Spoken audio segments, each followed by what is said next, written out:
Hello. For today, we are going to review the rose ring sequence. This is the sequence that Tote gave us for the second lesson of the Holy Season. Remember, we're reviewing the 4 different techniques that Tote taught us during last year's Holy Season course. This is to make sure that you are prepared for when we receive the Phoenix Gate. And I should have information for you on the Phoenix Gate on Sunday, when we do the lecture on Sunday. Now, this lecture is going to be fairly short, and that's because even though the lesson 2 of the Holy Season course was a long lesson, nearly all of it was devoted to the story of the Monkey King. And since that is not part of the rose ring sequence, it's very important, but it's not part of the rose ring sequence, so we're not going to review it today. We're just reviewing the sequence for the rose ring. Here is what Tote said during the lesson, and then we received more information on a question and answer with him. He said, the rose ring is selected for the purification of the form of spin keys and the values of devotion. Connection with the realm lords, the value of rose pink. This ring purifies the second spin key, purifies physical form offered through the family line. This ring purifies family, action past and present related to family. We will practice the cycle of seeds as they relate to the forms of spin keys. We take the 3 forms containing the same spin keys, and in this sequence, we enliven the seeds of creation. 1 is taken with 41 and 81, then we proceed to 2. 2 is initiated with 40 and 80. Like this, we continue through the spin key sequence. This is the rose ring sequence. So there, Tote gave us the instructions for how to generate this special sequence. Then the 2 sentences that followed this were very important. He said, this sequence overcomes obstacles, enlivens the family element, and removes residue, slowing the progress. So, it overcomes obstacles, it removes residue, slowing the progress of the individual. So while our wooden ring of elements, the technique of elemental sequence, Tote explained that your actions, if they're not perfect, then they will leave a residue. They will leave a residue on the earth and on time, but they will also leave a residue on you. And that residue starts to have a negative impact on form. By form, we mean the cellular structure of your body. Your physical body becomes negatively impacted by your past actions. When you use the wooden ring of elements, you remove, remember Tote said doing the elemental sequence technique, the full technique, brings surging waves of purity that restores that removes the residue and restores the initial sequence code, the proper sequence code for your cells, for your body. So that's the importance of the technique of elemental sequence. Now the rose ring sequence is different. He's talking about removing obstacles, but there's more to this. Cindy asked Tote, does the rose ring sequence purify the past actions of ancestors that are a burden to the individual? And does it affect the DNA of the individual, such as with genetic defects or predispositions to disease? And Tote said, yes. It is memory. It is the memory of all past actions of the family line. Actions of the ancestors, thoughts of the ancestors. These generate residues which carry through to the individual. The DNA is an expression of memory.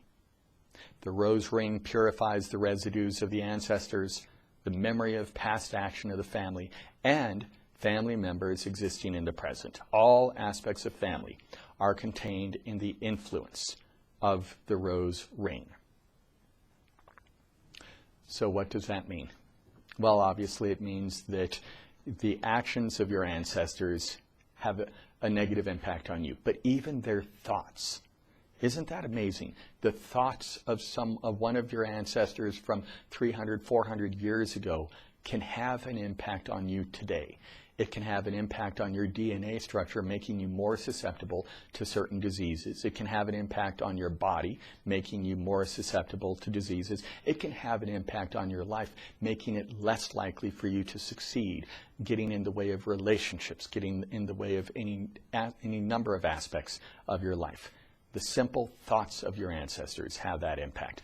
But also, he said, even family existing today, people related to you today, can have an impact on you. So to purify that impact, you use the rose ring. So we use our rose ring along with the Song of the Spheres, and we go through the rose ring sequence. Lantos has also referred to this as the family line sequence. So it's very clear in these short remarks that Thoth made. The family is a great support structure.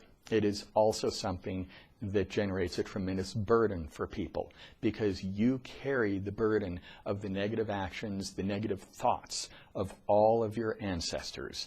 You carry it in your embodiment today. And that is going to have an impact on physical health, but it's also going to have an impact on every other aspect of your life, which is why Thoth said that it removes obstacles, not just dealing with the physical health, but obstacles in your life. So another technique that's very important and that's beneficial for every single one of us, the rose ring sequence, the family line sequence. You'll remember the handout for this. It was included in the email, but it's also on the screen next to me. You'll remember the handout that goes through the specific sequence. You start in the top line, going from left to right, then you move to the second line, going from left to right, then you go to the third line, left to right, and this is how you enliven the sequence, the family line sequence. Okay, everyone. We'll talk more about the next two sequences, the journey into creation and the expedition to the source, on Sunday. Remember, some of you are in states that are beginning to open up, which means you're going to be going out into public and being around people again. Remember what Lantos said about COVID-19, about the coronavirus, the idea that you've got protection, you've got great protection through the Golden Gate. And this will work for you, it will work for anyone in your household. If a family member has it, it will work for that family member and anyone in that family member's household. Having the Golden Gate provides you with the radiant cloak of protection, so that you are protected when you go out into the world from those forms of negativity that otherwise would seek to attach themselves to you, and this includes the coronavirus itself. Now also, Lantos said, spinning the song every day. So you spin it in the morning, you spin it in the evening, and this helps to rid the body of the toxin that is generated from the coronavirus itself. The golden pendant of eternal light with the shield of Genesis, this should always be worn. So this is something that we are likely to see in the coming months and even into the next year and the year after that, is negativity having to leave the earth. And that negativity doesn't want to leave, which means it's going to try to attach itself to people. It's going to try to prolong its existence. And with these tools of protection, with the Golden Gate and the Radiant Cloak of Protection, with the Song of the Spheres, removing the residue of that negativity that attached itself to you through the day, with the Shield of Genesis and the Golden Pendant of Eternal Light, these tools help to provide you with protection as you go about your day, because you can't hide inside for the rest of your life. You've got to be able to go out and actually do things, and these tools provide you with protection. Okay, everyone. I will speak with you again on Sunday, and we will review briefly the journey into creation and the expedition to the source. Have a great rest of your week.